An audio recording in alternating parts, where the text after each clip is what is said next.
At 3:38 p.m. on Friday, February 27th, received the final go order from President Trump. The president directed, and I quote, "Operation Epic Fury is approved.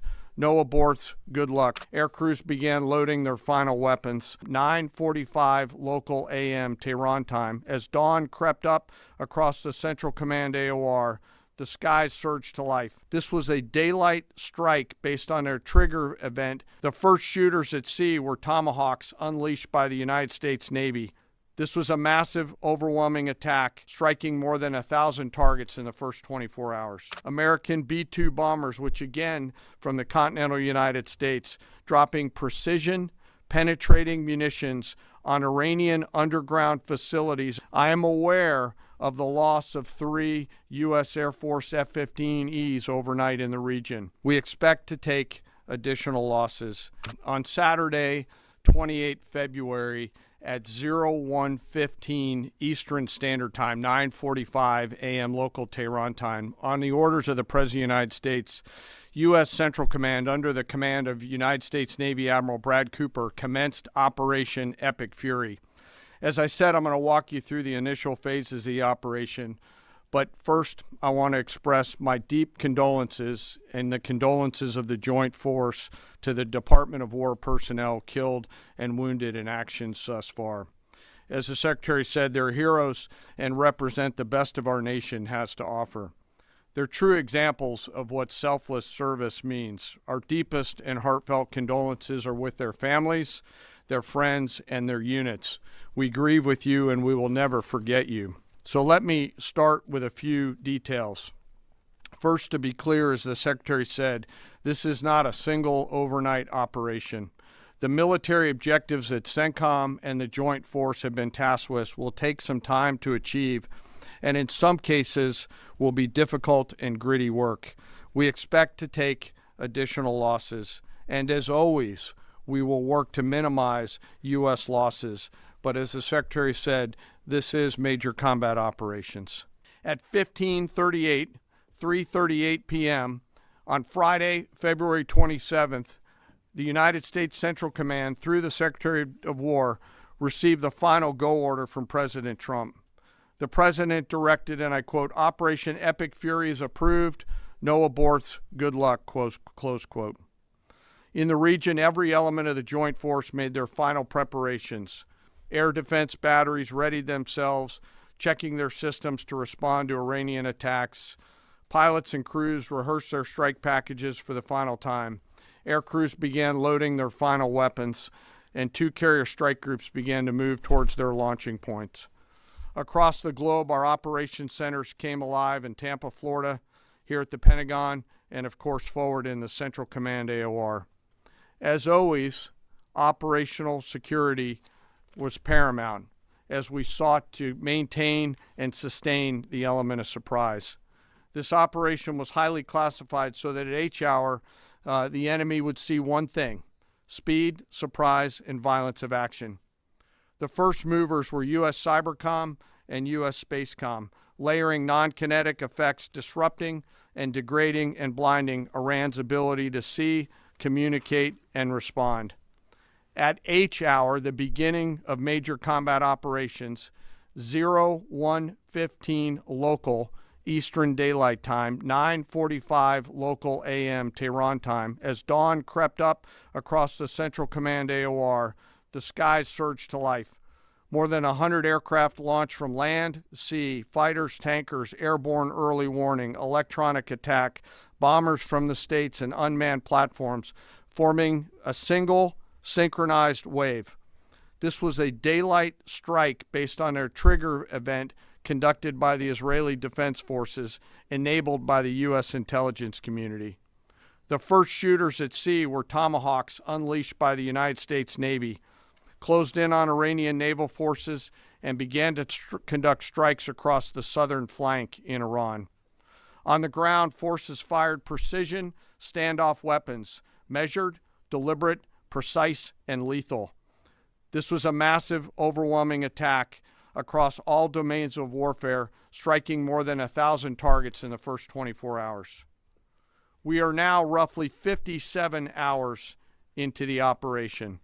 In the initial phase, CENTCOM's focus was systematic targeting of Iranian's command and control infrastructure, naval forces, ballistic missile sites, and intelligence infrastructure designed to daze and confuse them. Coordinated space and cyber operations effectively disrupted communications and sensor networks across the area of responsibility, leaving the adversary without the ability to see, coordinate, or respond effectively. The combined impact of these strikes, swift, precise, and overwhelming, has resulted in the establishment of local air superiority. This air superiority will not only enhance the protection of our forces, but also allow them to continue the work over Iran. Over the course of the last 2 days, the Joint Force has launched hundreds of missions from land and sea and delivered tens of thousands of pieces of ordnance. The effort continues to scale. This included American B-2 bombers, which again, similar to Midnight Hammer, flew a 37-hour round-trip sortie from the continental United States, dropping precision, penetrating munitions on Iranian underground facilities across the southern flank and slightly deeper.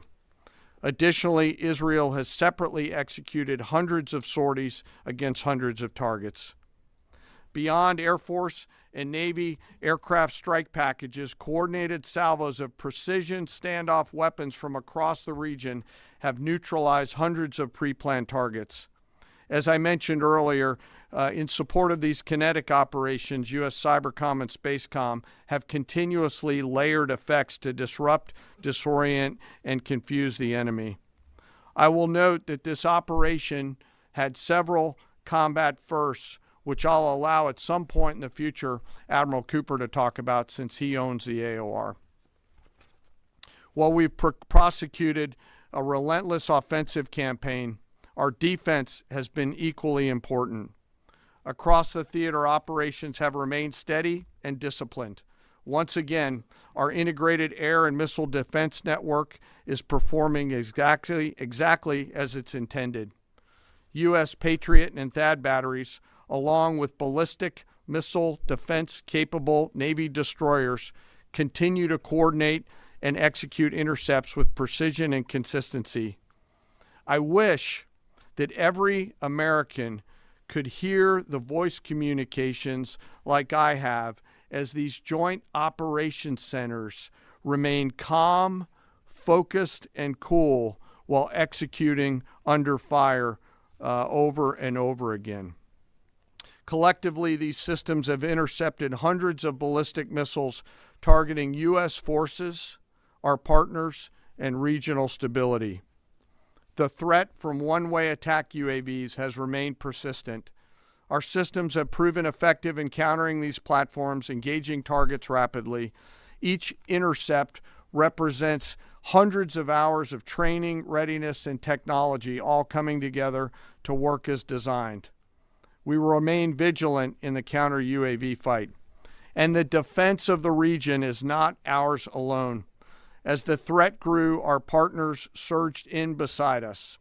Air defense batteries in Qatar, the UAE, Kuwait, Jordan, and Saudi Arabia joined the fight, proof positive that years of training, trust, and hard-earned integration pay off.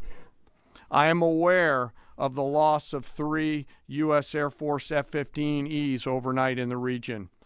I am grateful for the safety of the crews, and we know that this was not from hostile enemy fire.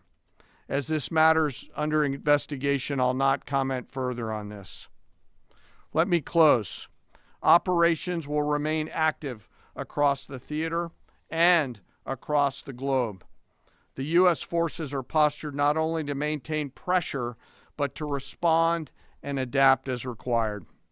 Operation Epic Fury stands as a reminder of what the United States military uniquely delivers: the ability to project power on a global scale with speed, surprise, precision, and overwhelming force when and where our nation requires it. What we've demonstrated over the past several days reflects years of investment in readiness, joint integration, and professionalism of the Joint Force. As major combat operations continue across CENTCOM, we remain engaged globally. America's joint force retains the credibility, capacity, and flexibility to respond to any contingency anywhere in the world at any time. To those who would test our resolve or threaten the United States, our allies, or our interests, understand clearly we can reach you, we can sustain the fight, and we can scale the fight, and we will prevail. To the American people, your joint force remains steady, frosty, calm, and focused. Your service members are trained, disciplined, and determined. We understand the risks of this mission and the weight of the responsibility that we carry. We also recognize that our families also shoulder the burden at home. You are a part of this too. I am proud today, as I am every day, to stand as a member of America's joint force. There is no mission too complex, no distance too great, and no adversary too determined for the men and women who wear our nation's uniform. We mourn our fallen, we honor their families, and we continue our mission with focus, unity, and strength. So let me talk about the preparation and the planning. On February 28th, the full strength of America's armed forces came together in a unified purpose against a capable and determined adversary. The United States Army, Navy, Marine Corps, Air Force, Space Force, Coast Guard, and our reserve components integrated across our combatant commands and began coordinated operations with the Israeli armed forces of an unprecedented scale. As the Secretary laid out, our military objectives are clear. Our mission is to protect and defend ourselves and, together with our regional partners, prevent Iran from the ability to project power outside of its borders and be ready for follow-on actions as appropriate. Across every domain, land, air, sea, cyber, the U.S. Joint Force delivered synchronized and layered effects designed to disrupt, degrade, deny, and destroy Iran's ability to conduct and sustain combat operations. On the U.S. side, this marked the culmination of months and in some cases years of deliberate planning and refinement against this particular target set. From precision strikes against key military infrastructure to persistent intelligence and targeting integration to the close coordination of the components across vast distances, this operation again demonstrated America's reach, readiness, and professionalism, and that of our joint united force. It was historic not only in the operational scope, but in the level of joint integration displayed across every element of the joint force. And as I said earlier, this work is just beginning and will continue. So now to talk a little bit about setting the force and setting the theater. On the order of the Secretary of War over the last 30 days to reinforce deterrence and provide the President with credible options should action be required, the Joint Force began to systematically reposition assets and personnel across the region. These movements ensured that U.S. forces remained postured, protected, and ready to respond decisively for any emerging threat. This deployment included thousands of service members from all branches, hundreds of advanced fourth and fifth generation fighters, dozens of refueling tankers, the Lincoln and Ford Carrier Strike Group and their embarked air wings, sustained flow of munitions, fuel, supplies, all supported with command and control, intelligence, surveillance, and reconnaissance network. And the flow of forces continues today. In fact, Admiral Cooper will receive additional forces even today. This rapid buildup of forces demonstrated the Joint Forces' ability to adapt and project power at the time and place of our nation's choosing. I want to highlight a couple specific cases for you. The Gerald R. Ford Carrier Strike Group, which many of you know was down in the Western Hemisphere, redeployed across the Atlantic to set the theater. The ship, her crew, their families, and the entire strike group took a deep breath and, as they always do, began planning to conduct combat operations. The integrated Reserve and National Guard forces have continued to demonstrate the value of America's reserve forces, including the Wisconsin Army National Guard operating in Kuwait and Iraq, and Air National Guard units from a variety of states to include Vermont and Virginia. In the case of the Vermont Air National Guard and the 158th Fighter Wing, they were mobilized for Operation Absolute Resolve and then were tasked to take their F-35As across the Atlantic instead of going home to be prepared to support this operation. The same is with our Air National Guard and Air Force Reserve Command tanker and mobility forces, who stepped right out of their civilian jobs to deploy and to protect the region. Lastly, I want to highlight the unsung heroes of warfare, our American logisticians and sustainment force, those who quietly work every day behind the scenes to project and sustain America's combat power. Our leaders from World War II were right when they said professionals do logistics. As regional tensions rose, the Joint Force elevated our force protection measures on the order of the Secretary and repositioned discreetly civilians and non-essential personnel designed to ensure the safety and security of our Joint Force. By the time operations began, only essential forces remained on our bases and in theater, all ready, capable to respond. So now let me move to H Hour.